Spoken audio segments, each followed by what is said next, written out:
that France's legal system decided to abandon any pretense.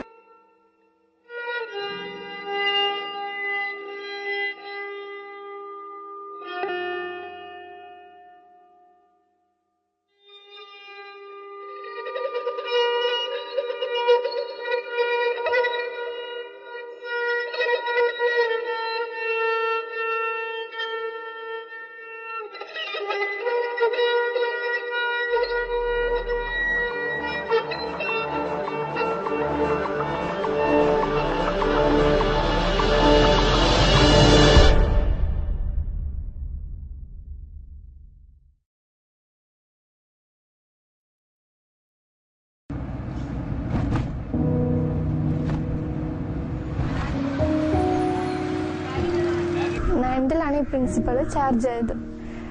8th വരെ വേറെ principles ആയിരുന്നു. 7th യോഹന്നാന്റെ ബിലീവേഴ്സ് ചർച്ച് അത് ഏറ്റെടുക്കാൻ തുടങ്ങിയത്. പിന്നെ 9th വന്നപ്പോൾ പ്രിൻസിപ്പൾ മാറി. അപ്പോൾ ഇവർ ആദ്യം എന്നെ വിളിച്ചായിരുന്നു കേട്ടോ. അപ്പം അപ്പത്തെ ഇത് ഈ വർഷം കൂടെ പറ്റത്തുള്ളൂ, അടുത്ത വർഷം പാടില്ല എന്ന് പറഞ്ഞു. പക്ഷെ മൈൻഡ് ചെയ്തില്ല. കുറേ കുട്ടികളുണ്ട്, പക്ഷെ ലാസ്റ്റ് ടൈമിലപ്പോൾ ആരുമില്ല സപ്പോർട്ട്. അവർ ഊരാൻ തയ്യാറായിരുന്നു, എനിക്ക് പറ്റത്തില്ല. അത് കേസ് സ്കൂളിന് ടി സി വാങ്ങിപ്പോരാ ഇതൊക്കെ ആകുമ്പോൾ നബാലൊക്കെ എന്താ ഫീൽ ചെയ്തത്? അത്രയും വർഷം പഠിച്ചിട്ട് പുറത്താകുമ്പോൾ സങ്കടമായിരുന്നു. ഞാൻ UKG മുതൽ അപ്പൊ കുറെ പിള്ളേരായിട്ടുള്ള ബന്ധമൊക്കെ നശിച്ചിട്ടുണ്ട്. പിന്നെ പുതിയ സ്കൂളിൽ ചെല്ലുമ്പോൾ എല്ലാം വ്യത്യസ്ത അന്തരീക്ഷമല്ലേ. പിന്നെ അത്രയും ബന്ധമുള്ള ടീച്ചർമാര് എല്ലാവരുമായിട്ട് വിട്ടുകൊണ്ട് സങ്കടം ഉണ്ടായിരുന്നു. എന്തിന്റെ നബാല സത്യത്തില് ഇപ്പം സ്കാഫ് നബാല് പുറത്തിറങ്ങുമ്പോ ആരെങ്കിലും ഇങ്ങനെ ചോദിച്ചിട്ടുണ്ടോ എന്തിനാ സ്കാഫ് ഇട്ടാൻ? അങ്ങനെ ചോദിക്കേണ്ട ആവശ്യമില്ല, ഞാനൊരു മുസ്ലിം അല്ലേ. അപ്പം മുസ്ലിങ്ങളുടെ അടിസ്ഥാനം തന്നെ സ്ത്രീകൾ എപ്പോഴും ഔറത്ത് മറിച്ച് നൽകണമെന്നല്ലേ. അപ്പൊ എന്നോട് അങ്ങനെ ആരും ചോദിക്കാറില്ല. തീർച്ചയായിട്ടും ഇതിനെ ഏറ്റവും അഭിനന്ദിക്കേണ്ട ഒരു കാര്യം എന്ന് വെച്ചാല് നബാലയുടെ ഒരു ആത്മധൈര്യമാണ്. നബാലയുടെ അതിലൊക്കെ ഉപരി നബാലയുടെ പിതാവിന്റെ ആത്മധൈര്യം. കാര്യം എന്റെ കുട്ടിക്ക് ഇങ്ങനെ ഒരു ബുദ്ധിമുട്ടുണ്ടായി എന്നത് ആലപ്പുഴ ജില്ലയിലെ മുഴുവൻ മുസ്ലിം കുട്ടികൾക്കും ഇത് പ്രയോജനമാകുന്ന രീതിയിൽ ഒരു നടപടി ഉണ്ടാകണമെന്ന് അദ്ദേഹം ആഗ്രഹിച്ചിരുന്നു. എന്തായാലും ഞങ്ങൾ കോടതിയിൽ പോയതിന്റെ ഫലമെന്ന് പറഞ്ഞാൽ അത് അന്നത്തെ ഇത് ഏറെ വിവാദമായ ഒരു വിഷയമായതിനെ തുടർന്ന് മിക്ക ക്രിസ്ത്യൻ മാനേജ്മെന്റും മറ്റ് ഇതര മാനേജ്മെന്റ് സ്കൂളുകളും അവർ മീറ്റിംഗ് വിളിക്കുകയും മുസ്ലിം കുട്ടികൾ മഫ്ത ധരിച്ച് വന്നു കഴിഞ്ഞാൽ അവരെ തടയണ്ട എന്നൊരു തീരുമാനം അനൗദ്യോഗികമായി എടുത്തതായിട്ട് ഞങ്ങൾക്ക് അറിയാൻ കിട്ടി. അന്നത്തെ സാഹചര്യത്തിൽ തന്നെ ഒരു വിഷയമുണ്ടായിരിക്കാൻ വീണ്ടും കളക്ടറെ സമീപിച്ചുകൊണ്ട് കളക്ടർ ഈ പുതിയ അധ്യാപന വർഷം തുടങ്ങുകയാണ്. അതുകൊണ്ട് തന്നെ യാതൊരു കാരണവശാലും ഇങ്ങനെ ഒരു പ്രശ്നം ഉണ്ടാക്കരുത്, കളക്ടർ ഇടപെടണം എന്ന് പറഞ്ഞൊരു നിവേദനം ഞങ്ങൾ കൊടുത്തപ്പോൾ ഒരു സ്ഥലത്തും മഫ്ത നിരോധിച്ചിട്ടില്ല എന്ന് കളക്ടർ വേണുഗോപാൽ ഉത്തരവിടുകയും ചെയ്തു. ഒരു ദിവസം ഞാനും ഫ്രണ്ട്സും കൂടെ ലഞ്ച് ബ്രേക്കിന് വെളിയിലേക്ക് ഇറങ്ങി കൈ കഴുകാനായിട്ട് പോയപ്പോഴത്തേക്കും സിസ്റ്ററിന്റെ ക്ലാസ്സിലെ കുട്ടികളുമായിട്ട് സംസാരിച്ചുകൊണ്ടിരിക്കുകയായിരുന്നു. അപ്പോൾ ഞാൻ സിസ്റ്ററിന്റെ പുറകിലെത്തി. അപ്പോൾ സിസ്റ്റർ ഇങ്ങനെ പെട്ടെന്ന് തിരിഞ്ഞു നോക്കിയിട്ട് പറഞ്ഞു, പേടിച്ചു പോയല്ലോ, പിശാജിന്റെ രൂപം പോലുണ്ട് ഇങ്ങനെ പറഞ്ഞു. അപ്പം ഇവിടെ ഫുൾ സ്ലീവും മഫ്തയും പറ്റത്തില്ല. അപ്പം ഞാൻ സിസ്റ്ററിന്റെ അടുത്ത് പ്രിൻസിപ്പലിന്റെ അടുത്ത് ഞാൻ ചെന്നപ്പോൾ തന്നെ പറഞ്ഞു, സിസ്റ്റർ എനിക്ക് ഫുൾ സ്ലീവ് വേണം. അപ്പം നെബാലയുടെ പ്രശ്നം ഉണ്ടായ സമയത്തായിരുന്നു, അതുകൊണ്ട് അവര് സമ്മതിച്ചു, ഇട്ടോളാൻ പറഞ്ഞു. അപ്പോൾ മഫ്ത അതുകൊണ്ട് എന്നെ ഒരു നോട്ടീവായിരുന്നു, ഞാൻ മാത്രം ഇങ്ങനെ നടക്കുന്നുണ്ട്, എന്നോടൊരു ദേഷ്യം അങ്ങനെ ഒരു ഇതായിരുന്നു.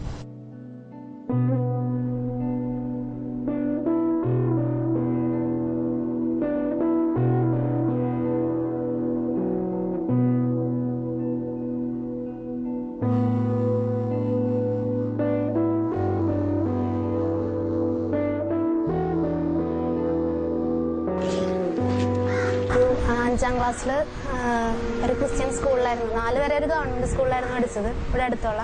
അങ്ങനെ 5th ഇവിടെ കുറച്ച് നല്ല സ്റ്റാൻഡേർഡ് ആയിട്ടുള്ളൊരു എഡ്യൂക്കേഷന് വേണ്ടിയാണ് വൈറ്റ്ലയിൽ ഒരു സ്കൂളിലാണ് ചേർന്നത്. അവിടെ 5th അവിടെയുള്ള നിയമം എന്ന് പറഞ്ഞാൽ തട്ടൻ പാടില്ല, നിർബന്ധമാണെങ്കിൽ മാത്രം ഒരു ചെറിയൊരു ടവൽ പീസ് പോലത്തെ സംഭവം സ്ലൈഡ് കൂട്ടിയിടുക, അത്ര മാത്രമേ പാടുള്ളൂ. പക്ഷെ നമുക്കത് പറ്റില്ലെന്ന് ചോദിക്കാനൊന്നുമില്ല, ഇട്ടോണ്ട് പോയി. മഫ്ത ഇട്ടോണ്ട് പോയപ്പോഴേക്കും അവർ ഭയങ്കര പ്രശ്നം ഉണ്ടാക്കി. സ്കൂളിന്റെ സർക്കുലറിലൊന്നും അവരുടെ രീതിയിലൊന്നും പെട്ടതല്ല. അതുമല്ല അതിനൊരു യൂണിഫോമിറ്റി കിട്ടില്ല എന്നൊക്കെയാണ് അവർ പറഞ്ഞത്. അപ്പൊ ഞാനതിനെ എതിർത്ത് നിന്നപ്പോഴേക്കും പറഞ്ഞു, ഇത്ര നിർബന്ധമാണെങ്കിൽ എന്തോരം മുസ്ലിം സ്കൂളുണ്ട്, TC വാങ്ങി അവിടെ പോയി ചേർന്നോളാൻ പറഞ്ഞു. 9th ആയപ്പോഴേക്കും ന്യൂ അഡ്മിഷൻ വന്ന് വേറെ ഒരു ന്യൂ അഡ്മിഷൻ വന്നപ്പോൾ അങ്ങനെ ആൾക്കറിയില്ലാന്ന് തോന്നുന്നു, മഫ്ത ഇടാൻ പാടില്ലെന്ന് അറിയില്ലാന്ന് തോന്നുന്നു. ആളത് ഇട്ടുകൊണ്ട് തന്നെ അസംബ്ലിക്ക് വന്നു. ആൾക്കറിയില്ലാണ്ടാണ്, ന്യൂ അഡ്മിഷനാണ്. പക്ഷേ ഹെഡ് മിസ് പറഞ്ഞു അത് യൂസ് ചെയ്യാൻ പാടില്ല, ഇവിടെ അലൗഡ് അല്ല എന്ന് പറഞ്ഞു. അങ്ങനെ ആള് സമ്മതിച്ചില്ല. ആളത് ഇട്ടുകൊണ്ട് തന്നെ ക്ലാസ്സിലേക്ക് കയറിയത്തേക്ക് ഇവരാകെ ഇമോഷനായി. ഇവരപ്പം തന്നെ മഫ്ത പിടിച്ച് വലിച്ച് അഴിക്കുക എന്തോ ചെയ്തപ്പോൾ ഇവിടുത്തെ പിന്നുണ്ടാവല്ലോ, പിന്നെ ആ കുട്ടിയുടെ ഇവിടെ കൊണ്ട് എന്തോ ചെറുതായിട്ട് എന്തോ ഒരു മുറിവൊക്കെ പറ്റി. എൻ്റെ ക്ലാസ്സിലാകെ ഞാനും എൻ്റെ വേറൊരു ഫ്രണ്ടും കുറച്ച് അങ്ങനെ നമ്മൾ ഇട്ട് കണ്ടപ്പോൾ എല്ലാവരും കൂടി ഇടാൻ തുടങ്ങി. എല്ലാവരും കൂടി ഇട്ട് കണ്ടപ്പോൾ ഇടണമെന്ന് വെച്ചാൽ എല്ലാവരും ഇല്ല, കുറച്ച് പേര് ഇട്ടപ്പോൾ ഇവര് പിന്നെ ഭയങ്കര ഡിഫറൻസ്, ഭയങ്കര ദേഷ്യമൊക്കെ നമ്മളോട് കാണിക്കാൻ തുടങ്ങി. ആ ഒരു 8th എന്നോട് ഏറ്റവും നന്നായിട്ട് ഫ്രണ്ടായിട്ടുള്ള എൻ്റെ ക്ലാസ് ടീച്ചർ പോലും പിന്നെ ഭയങ്കര അകൽച്ച എന്നോട് കാണിക്കാൻ തുടങ്ങി. പിന്നെ എന്ത് പരിപാടി ഉണ്ടായാലും നമ്മൾ മാറ്റി നിർത്തുന്ന ഒരവസ്ഥ പിന്നെ വന്നു മിസ്സിൻ്റെ ചെയ്യുന്നു. ഇപ്പം മിസ്സിനെ ഇപ്പോൾ വിഷ് ചെയ്താൽ തന്നെ മിസ് നോക്കിയും കൂടിയില്ല.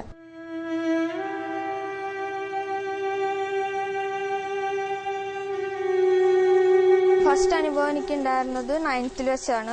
9th വെച്ച് വാപ്പി കുറച്ച് സ്ട്രോങ് ആയിട്ട് തന്നെ ക്ലാസ് ടീച്ചർ, അതൊരു സിസ്റ്ററായിരുന്നു, അവരോട് ആവശ്യപ്പെട്ട്. പക്ഷെ അപ്പോൾ അവര് ഫസ്റ്റ് ഡേ ഓക്കെ ഇത്രയും നിർബന്ധിച്ചല്ലേ എന്ന് വിചാരിച്ച് സമ്മതിച്ചതിന് ശേഷം പിന്നീട് ഞാൻ അവരുടെ അടുത്ത് ചെല്ലുമ്പോഴൊക്കെ അവരൊരു അരാജകത്വം പോലെയുണ്ട്, എന്തോ ഒരു വെറുപ്പ് പോലെയാണ് എന്നോട് കാണിച്ചത്. അതൊന്ന് പക്ഷെ ഞാൻ മൈൻഡ് ചെയ്തില്ല. ഇത് എന്റെ ഭാഗമായിരിക്കും എന്ന് വിചാരിച്ച് ഞാൻ സഹിച്ച്. ലാസ്റ്റ് ഒരു ഡേ അവരെന്നോട് പറഞ്ഞു, ഇയാൾ ഇനി ഇത് യൂസ് ചെയ്യരുത്, സ്കൂൾ കോമ്പൗണ്ടിൽ യൂസ് ചെയ്യരുത്. ഞാൻ വെച്ചാൽ എന്താ സിസ്റ്റർ ആദ്യം എന്നോട് സമ്മതിച്ചാണല്ലോ, എൻ്റെ വാപ്പ വന്ന് പെർമിഷൻ എടുത്താണെന്ന് പറഞ്ഞു. അപ്പൊ അവരെന്നോട് പറഞ്ഞ നിങ്ങളെ കാണുമ്പോൾ ഒരു മുസ്ലിം ആണെന്ന് എനിക്ക് തോന്നുന്നു, അത് ഇവിടെ പറ്റൂല, ഇവിടെ വേണ്ടത് യൂണിറ്റിയാണ്, ഒരു എല്ലാവരും ഒരേപോലെ തന്നെ ഇരിക്കണം. എനിക്ക് ഇയാള് വന്ന് എന്നോട് ഇമ്പാക്ട് ചെയ്യുമ്പോൾ നിങ്ങളൊരു മുസ്ലിമാണെന്ന് എനിക്ക് തോന്നുന്നു പറഞ്ഞു.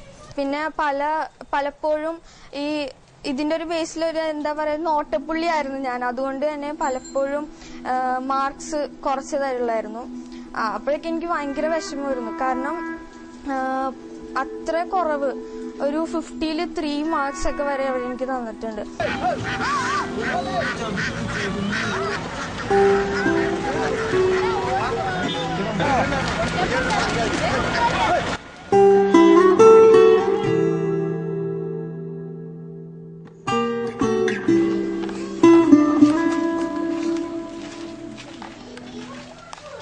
ഫസ്റ്റ് ദിവസം തന്നെ നമ്മൾ കയറി എല്ലാം കുട്ടികളെ പുതിയതായി വന്നവരെയൊക്കെ മാറ്റി നിർത്തി. ആ സമയത്ത് തന്നെ അവിടെ നിന്ന് തന്നെ എന്നെ പിടിച്ചു സിസ്റ്റർ. ഇത് അപ്പം തന്നെ പറഞ്ഞു ഈ വേഷം ഇവിടെ പറ്റില്ല, എന്തായാലും നാളെ തുടങ്ങി തീർച്ച. അപ്പം എനിക്ക് അറിയാത്തോണ്ട് ഇട്ടിട്ട് വന്നാന്നുള്ള ആ ഒരു രീതിയിലാണ് അവരന്ന് സംസാരിച്ചത്. അത് കഴിഞ്ഞപ്പോൾ ഞാൻ ശരി പറഞ്ഞു അങ്ങനെ. പിന്നെ അത് കഴിഞ്ഞ് അസംബ്ലിക്ക് കേൾക്കുമ്പോൾ അവിടെ നിന്ന് പിന്നെ അടുത്ത സിസ്റ്റർ വന്നിട്ട് അപ്പോഴും പറഞ്ഞ് ഇത് പറ്റില്ല, അപ്പം കുട്ടി എങ്ങനെ ഇവിടെ വന്നത്. അപ്പം ഞാൻ അങ്ങനെ വന്ന സാധാരണ വേഷത്തിൽ തന്നെ. അപ്പോൾ ഇതുപോലെ ആയിരുന്നെങ്കിൽ ഇവിടെ പറഞ്ഞേനായിരുന്നല്ലോ, ഇതിവിടെ പറ്റില്ല എന്ന് പറഞ്ഞേനായിരുന്നല്ലോ. ഞാൻ പറഞ്ഞു അല്ല ഇങ്ങനെ യൂണിഫോം ആയിരുന്നില്ല എന്നുള്ളൊരു ഉദ്ദേശത്തിൽ ഞാൻ പറഞ്ഞു. അപ്പം എന്തായാലും ശരി നാളെ തുടങ്ങി ഇത് ഇടണ്ട. അത് ഷർട്ടും പാവാടയും അന്ന്. അപ്പോൾ ഷർട്ട് ഇങ്ങനെ മടക്കി വെച്ചിട്ട് തട്ടം സ്ലൈഡ് വെച്ച് കുത്തിയിട്ട് അങ്ങനെ വന്നാൽ മതി, മഫ്ത ഇവിടെ എന്തായാലും പറ്റില്ല. പിന്നെ പിറ്റേ ദിവസം അതേ വേഷത്തിൽ പോയപ്പോഴാണ് പിന്നെ കർശനായി തന്നെ വന്ന് ഇതിവിടെ എന്തായാലും പറ്റില്ല. അപ്പോൾ ഞാനിങ്ങനെ ക്ലാസ്സിൽ പോയി നമ്മളങ്ങനെ സാധാരണ ഫസ്റ്റ് ദിവസം തന്നെ ഇരിക്കുന്ന പോലെ ഒരു 3ാമത്തെ ബെഞ്ചിലാണ് എനിക്ക് സ്ഥാനം കിട്ടിയത്. ഞാനവിടെ ഇരുന്നു. അത് കഴിഞ്ഞപ്പോൾ അവർ സിസ്റ്റർ അടുത്ത് വന്നിട്ട് പറഞ്ഞു കുട്ടി ഇവിടെ നിന്ന് എണീക്കണം. അപ്പോൾ ഒരു 72 പിള്ളേർ എൻ്റെ ക്ലാസ്സിലുള്ളതായിട്ട് 72 പിള്ളേരുണ്ട്. അപ്പം ലാസ്റ്റ് ബെഞ്ചിൽ പോയിരുന്നാൽ മതി, ഏറ്റവും മൂലയ്ക്കായിട്ടുള്ള പിന്നെ വേസ്റ്റ് ബാസ്ക്കറ്റൊക്കെ വയ്ക്കണതിൻ്റെ തൊട്ടടുത്തായിട്ട്. ക്ലാസ്സിൽ അങ്ങനെ കുറച്ച് ദിവസം ഇത് തന്നെ സിസ്റ്റർ ഒരു 3-4 ദിവസം തുറന്നു കഴിഞ്ഞപ്പോൾ ഒന്ന് ഫാദറിനെ വിളിച്ചുകൊണ്ട് വരണം, അല്ലാതെ ഇവിടെ എന്തായാലും പറ്റില്ല. അപ്പം ഞാൻ വാപ്പാനെ വിളിച്ചുകൊണ്ട് ചെന്നു. അപ്പം അഡ്മിഷൻ കിട്ടാൻ ബുദ്ധിമുട്ടുള്ള സ്കൂളാണ്, എന്നിട്ട് ഞങ്ങൾ വാങ്ങിച്ചു തരാം അഡ്മിഷൻ, എന്തായാലും ഇവിടെ നിന്ന് പോയി കിട്ടണം എന്നുള്ളത്. അപ്പം വാപ്പ പറഞ്ഞാൽ പിന്നെ നിങ്ങൾ ഡിസ്മിസ് ചെയ്യും, ബിസിനസ് ചെയ്യുകയാണെങ്കിൽ ഞങ്ങൾ പോവാം. അപ്പൊ പക്ഷെ അതിനുള്ള ഒരു വകുപ്പില്ലല്ലോ. ഈ ഒരു വേഷത്തിന്റെ പേരിൽ മാത്രം വേറെ ഒരു കംപ്ലൈന്റും ഇല്ല. ഈ കുട്ടിയെ കുറിച്ച് ഇതൊരൊറ്റ കംപ്ലൈന്റേ ഉള്ളൂ.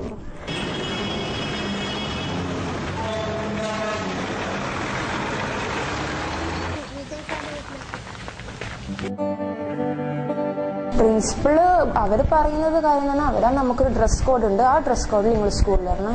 തോന്നുന്ന പോലെ ഓരോ കുട്ടികൾ അവരവരെ ഇഷ്ടത്തിന് വരാൻ എന്നാലും ശരിയാവില്ല. അപ്പോൾ അങ്ങനെ ഓരോളം അവർ ഇത് വന്നാൽ നമുക്ക് അതൊന്നും ഇതാക്കാൻ കഴിയില്ല. നമ്മൾ ഇവിടുത്തെ ഡ്രസ് കോഡ് എന്താണോ അതനുസരിച്ച് നിങ്ങൾക്ക് വരാൻ കഴിഞ്ഞാൽ മാത്രം വന്നാൽ മതി, അല്ലെങ്കിൽ വരണ്ടാണ്. അങ്ങനത്തെ നിലപാട് വന്നിട്ട് പെട്ടെന്ന് ക്ലാസ്സിൽ കയറിയിട്ട് എല്ലാവരും മഫ്ത കഴിപ്പിച്ചു. പെട്ടെന്ന് ഒരു ദിവസം എല്ലാവരും മഫ്ത കഴിപ്പിച്ചനെ. അപ്പോൾ അന്നേരം തന്നെ എല്ലാവരും സീനിയേഴ്സും അവരുടെ പാരന്റ്സ് എല്ലാം കൂടിയിട്ട് കംപ്ലൈന്റ് ചെയ്തരോ അവരെ കുട്ടി.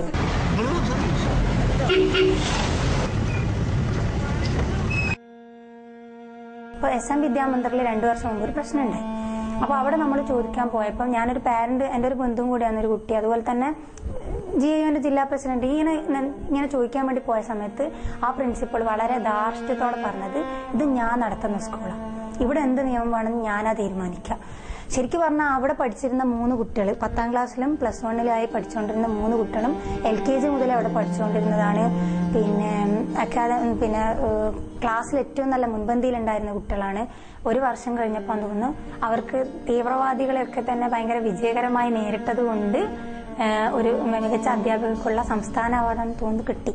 അപ്പം ഇത്രയും നല്ല സ്മാർട്ടായിട്ടുള്ള കുട്ടികളെ പെട്ടെന്നൊരു അധ്യയന വർഷത്തിന്റെ പകുതിയിൽ വെച്ചിട്ടാണ് ഇവർ പറയും ഒരു നിയമം കൊണ്ടുവരുന്നത്, നാളെ മുതൽ നിങ്ങൾ നിങ്ങളുടെ ഫുൾ സ്ലീവ് കട്ട് ചെയ്ത് ഹാഫ് സ്ലീവ് ആക്കിയിട്ട് വരാൻ പാടുള്ളൂ.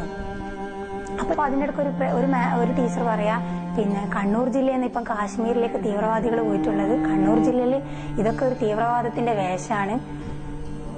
അപ്പൊ ഞാൻ പറഞ്ഞ അങ്ങനെയാണെങ്കിൽ കണ്ണൂർ ജില്ലയിൽ ഒരു 60-70% തീവ്രവാദികൾ തന്നെ ആയിരിക്കും ഉണ്ടാവാം.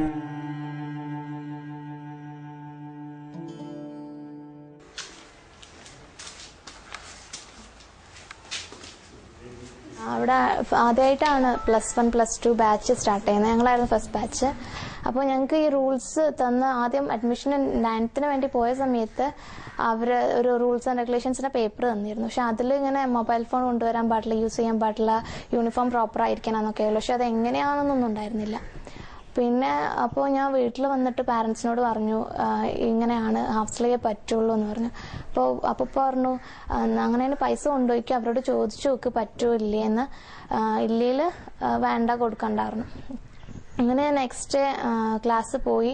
അപ്പോൾ അവർ ഞങ്ങളെ പീരിയഡിൽ വിളിച്ചിട്ട് അവർ അളവെടുക്കാൻ, കോട്ടായിരുന്നു ഡ്രസ്സ്, അപ്പോൾ അതിന് അളവെടുക്കാൻ വേണ്ടിയിട്ട് ആൾ വന്നിട്ടുണ്ട്, അപ്പോൾ എല്ലാവരും വരണം എന്ന് പറഞ്ഞു. അപ്പോൾ അങ്ങനെ എല്ലാവരും ലൈനായിട്ട് പോയിട്ട് അപ്പോൾ അവിടെ ടീച്ചർ ഉണ്ടായിരുന്നു. ടീച്ചറോട് പറഞ്ഞു, ഞാൻ ഹാഫ് സ്ലീവേ പറ്റുള്ളൂ എന്ന് ഇവരെ പറഞ്ഞത്, പക്ഷെ ഫുൾ സ്ലീവ് വേണമെന്നാ പാരൻസ് പറഞ്ഞത്, അങ്ങനെ ഉണ്ടെങ്കിൽ മാത്രം പൈസ കൊടുത്താൽ മതി എന്നാ. അപ്പോൾ അങ്ങനെ ഉണ്ടെങ്കിൽ നീ പോയി പ്രിൻസിപ്പൾ അടുത്ത് പോയി പറയുമായിരുന്നു.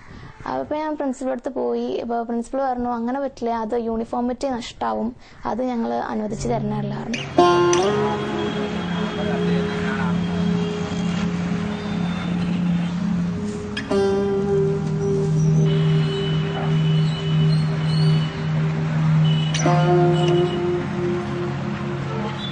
ആദ്യമായിട്ട് നടന്നത് നമ്മൾ കേട്ടത് സെന്റ് ജോസഫ് സ്കൂളിലാണ്. അവിടെ മഫ്ത ധരിച്ചു വരുന്ന കുട്ടികൾക്ക് 5 രൂപ ഫൈൻ ഈടാക്കുമായിരുന്നു. പിന്നീട് ഫൈൻ ഈടാക്കി അവർ പൈസ അടച്ച് വീണ്ടും ആ കുട്ടികൾ മഫ്ത ഇട്ട് വരാൻ തുടങ്ങിയപ്പോൾ അവരുടെ ആൻസർ ഷീറ്റ്സ് കറക്റ്റ് ചെയ്യുന്നതിൽ നിന്ന് അധ്യാപകർ പിന്മാറി.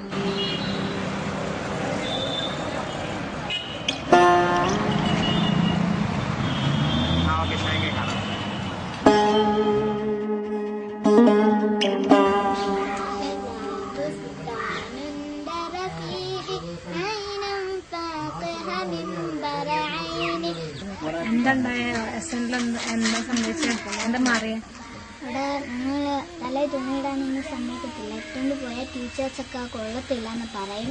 ഞങ്ങൾ ഒരുപാട് വഴക്കൊക്കെ പറയും. പിന്നെ അസംബ്ലിയിൽ കയറാൻ നിൽക്കുമ്പോൾ ഞങ്ങളെ കയറ്റത്തില്ല. ഒരുപാട് വഴക്കും പിന്നെ കൈയൊക്കെ പിടിച്ച് തിരിക്കുകയൊക്കെ ചെയ്യും. പിന്നെ ഞാൻ കഴിഞ്ഞുകൊണ്ട് പ്രിൻസിപ്പാളിൻ്റെ അടുത്ത് പോയപ്പോൾ പ്രിൻസിപ്പാളും മോശമായ രീതിയിൽ എൻ്റെ അടുത്ത് സംസാരിച്ചു. പ്രിൻസിപ്പാള് അതൊന്നും ഇവിടുത്തെ കാര്യമില്ല, നിങ്ങൾ ഇട്ടുകൊണ്ട് വരാതിരിക്കുന്നതാണ് നല്ലതെന്നൊക്കെ പറഞ്ഞു. മറ്റു സ്കൂളിലൊക്കെ ഇട്ടോണ്ട് വരുന്ന ഇവിടെ മാത്രം എന്താ പറ്റാത്തതെന്ന് ഞാൻ ചോദിച്ചു. നിങ്ങളൊറ്റക്കാണോ പോയെ? പ്രിൻസിപ്പളോട് ചോദിക്കാം. എന്താ അങ്ങനെ ചോദിക്കാൻ പോകാണ്ടായ കാരണം എന്താ? എന്തിനാ? ഞാൻ അസംബ്ലി കയറാൻ നേരം എന്നെ കയറ്റിയില്ല. അപ്പൊ ഞാൻ അവിടെ മാറി നിന്ന് കരഞ്ഞപ്പോ ടീച്ചേഴ്സ് എന്നെ കൊണ്ട് പ്രിൻസിപ്പളിന്റെ അടുത്ത് പോയത്. ടീച്ചർ ഇങ്ങനെ എല്ലാവരും മഫ്ത ഇടാൻ ചോദിക്കുന്നു, ഞങ്ങൾ എന്തോത്തിനാ മഫ്ത ഇട്ടോണ്ട് വരുന്നതെന്നൊക്കെ ചോദിച്ചാൽ ഞങ്ങളെ കയ്യിലൊക്കെ പിടിച്ച് തിരിക്കുകയൊക്കെ ചെയ്യും. പിന്നെ ഒരു ദിവസം അസംബ്ലിയിൽ നിന്ന് പിടിച്ച് വെളിയിൽ ഇറക്കിയപ്പം ഭയങ്കര ടെൻഷനായി. ഞാനിപ്പം പ്രിൻസിപ്പൽ സാറിന്റെ അടുത്ത് പറഞ്ഞ ആ ഇറക്കിയ ടീച്ചറിന്റെ അടുത്ത് കരഞ്ഞുകൊണ്ട് പ്രിൻസിപ്പളിന്റെ റൂമിൽ ചെന്നു. എന്നിട്ട് മോള് പരാതി പറയും പ്രിൻസിപ്പളിന്റെ അടുത്ത്. ഞാൻ ഇതുപോലെ മഫ്ത ഇട്ടുകൊണ്ട് ചെന്നപ്പോൾ എന്നെ ലൈനിൽ നിന്ന് പുറത്താക്കി. ലൈനിലല്ല, അസംബ്ലി പ്രെയർ എല്ലാം നേരത്തായിരുന്നു. അങ്ങനെ പുറത്താക്കി സാറെന്ന് പറഞ്ഞപ്പം നീ ഇനി ഇട്ടോണ്ട് വന്നാൽ ഇനി ഈ അനുഭവം നിനക്ക് ഉണ്ടാവും. അപ്പോഴത്തേക്ക് ഞങ്ങൾ തളർന്നു പോയെന്ന്. പ്രിൻസിപ്പൾ അങ്ങനെ വന്നപ്പോൾ ക്ലാസ്സിൽ ഇവർ ചെല്ലാത്ത ദിവസം ഹെഡ് മാസ്റ്റർ വന്നിട്ട് ക്ലാസ്സിൽ പറഞ്ഞെന്ന്, ഇനി ഈ തട്ടം ഇട്ടുകൊണ്ട് വന്നാൽ ആരും സാലയോടും സാബ്രയോടും മിണ്ടരുത്, ഇങ്ങനെ പറഞ്ഞത്. അപ്പൊ ഈ കുട്ടികൾ തന്നെ ഫ്രണ്ട്സ് തന്നെ വിളിച്ചിട്ട്, ആരാമളെ ശ്രുതകീർത്തി എന്ന് പറയുന്ന കുട്ടി വിളിച്ചിട്ട് പറഞ്ഞു, സാല നീ നിന്നോട് ഇത്ര മോശമായിട്ട് ടീച്ചർമാർ പെരുമാറരുത്, ഞങ്ങൾക്ക് തന്നെ വിഷമം തോന്നുന്നു, ഞങ്ങൾ ആരും മിണ്ടരുതെന്ന് പറഞ്ഞു. പക്ഷെ ഞങ്ങൾക്ക് മിണ്ടാതിരിക്കാൻ പറ്റത്തില്ല. അപ്പൊ അത് കേട്ടിട്ട് ഇവിടുന്ന് കരയുമായിരുന്നു. രാത്രിയിൽ ഫോൺ കോൾ ഒന്ന് ഓടിപ്പോയി എടുത്ത് സംസാരിച്ചിട്ടിരുന്ന് കരയുന്നത്. ഞാൻ ചോദിച്ചു എന്താ കരയുന്നേ? അത് ഇങ്ങനെ പറഞ്ഞു.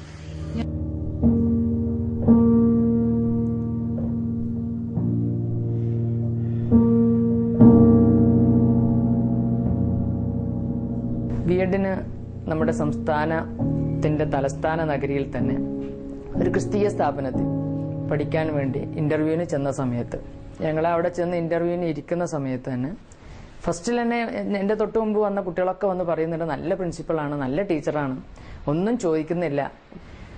ഞാൻ ആ സമയത്ത് ഇന്റർവ്യൂവിന് ഞാനങ്ങ് ചെന്ന സമയത്ത് തന്നെ ഈ ടീച്ചറുടെ മുഖം വല്ലാതെ കരുവാളിച്ച്, ഞാൻ സാരിയും മഫ്തിയാണ് ഇട്ടിട്ടുള്ളത്. അപ്പൊ ഇതെന്തിനാണെന്നുള്ളൊരു ചോദ്യത്തിൽ ഞാനിങ്ങനെ ഒന്ന് നിന്നു. പക്ഷെ ഇതും കഴിഞ്ഞ് പിന്നീട് സ്കൂളിൽ സ്പോർട്സ് വരികയാണ്. മഫ്ത 5-6 ഭാഗത്ത് പിന്നും കുത്തി സ്പോർട്സിനിറങ്ങി. തലേ ദിവസം എൻ്റെ കാല് ഒന്ന് മസിൽ കയറിപ്പോയി, ഒന്ന് ഓടി പരിശീലനം നോക്കിയാൽ.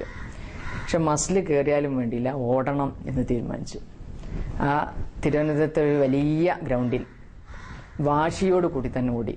ഒരു മുസ്ലിം പെൺകുട്ടിക്ക് മഫ്ത ഇട്ടിട്ട് അവൾക്ക് ഒന്നിനും തടസ്സമല്ല എന്ന് തെളിയിക്കാനുള്ള ഒരു വാശിയിലായിരുന്നു ഞാൻ ആ ഒരു പരിപാടിയിൽ പങ്കെടുത്തത്.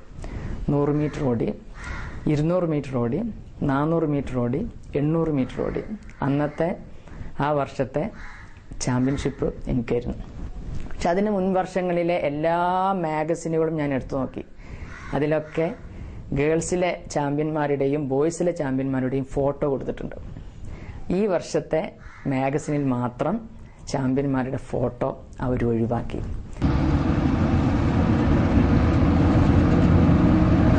എൻ്റെ 2-3 സുഹൃത്തുക്കളോട് അവരെ ഹിജാബൊക്കെ ധരിച്ച് ഒരു സെമിനാർ കഴിഞ്ഞ് ഇറങ്ങുമ്പോൾ അവരോട് ഒരു പ്രൊഫസർ, അവര് സാരി എടുത്ത് പൊട്ടൊക്കെ തൊട്ട് അവിടെ നിൽക്കുന്നുണ്ട്. എന്നിട്ട് ഇവരിങ്ങനെ ഒരു സെമിനാർ കഴിഞ്ഞ് ഇറങ്ങുകയാണ്. അപ്പൊ ഇവരോട് ഹിജാബ് തൊട്ടുകൊണ്ട് ചോദിക്കുകയാണ്, ഇത് നിങ്ങളെ ലിബറേറ്റ് ചെയ്യുന്നുണ്ടോന്ന്. അപ്പൊ ഈ ലിബറേഷൻ, ചോയ്സ് എന്നൊക്കെ പറയുന്നത് എനിക്ക് തോന്നുന്നത് അതിനെ തന്നെ നമ്മൾ പ്രശ്നവൽക്കരിക്കുന്നുണ്ട്. ഇപ്പം ചോയ്സ് എന്നൊക്കെ പറയുന്നത് നമുക്ക് നിലവിലുള്ള സാഹചര്യത്തിൽ നിന്ന് തെരഞ്ഞെടുക്കാനുള്ള ഒരു കാര്യം മാത്രമാണ്. അതിനപ്പുറത്തേക്ക് എല്ലാവരും ഇപ്പം അവരവർക്ക് തോന്നുന്നത് പോലെ ജീവിക്കുന്നതല്ല. ചോയ്സ് എന്നൊക്കെ പറയുന്നത് അതും ഒരു പരിധിക്കുള്ളിൽ മാത്രം നിലനിൽക്കുന്ന ഒരു കാര്യമാണ്. മുസ്ലിം സ്ത്രീനെ ഒരു അധറായിക്കൊണ്ട്, അല്ലെങ്കിൽ മുസ്ലിം എന്ന് പറഞ്ഞാൽ തന്നെ ഒരു അധറാണ്. അപ്പൊ അതിന്റെ ഉള്ളില് വീണ്ടും ഒരു അധറിങ് വരികയാണ് മുസ്ലിം സ്ത്രീ എന്ന് വരുമ്പോ. അതേസമയം നമ്മൾ എന്ത് ചെയ്യാണ്, നമ്മൾ ഈ സെക്യുലറിസത്തിനോട്, അതേസമയം ഞാൻ ഈ തട്ടമൊക്കെ അഴിച്ച് ഒരു സാരിയോ കൊടുത്ത് ഒന്ന് വേറൊരു വേഷത്തിലേക്ക് മാറിക്കഴിഞ്ഞാൽ നമ്മൾ അവരെന്ത് ചെയ്യുന്നു, ഏറ്റെടുക്കാൻ തയ്യാറാണ്.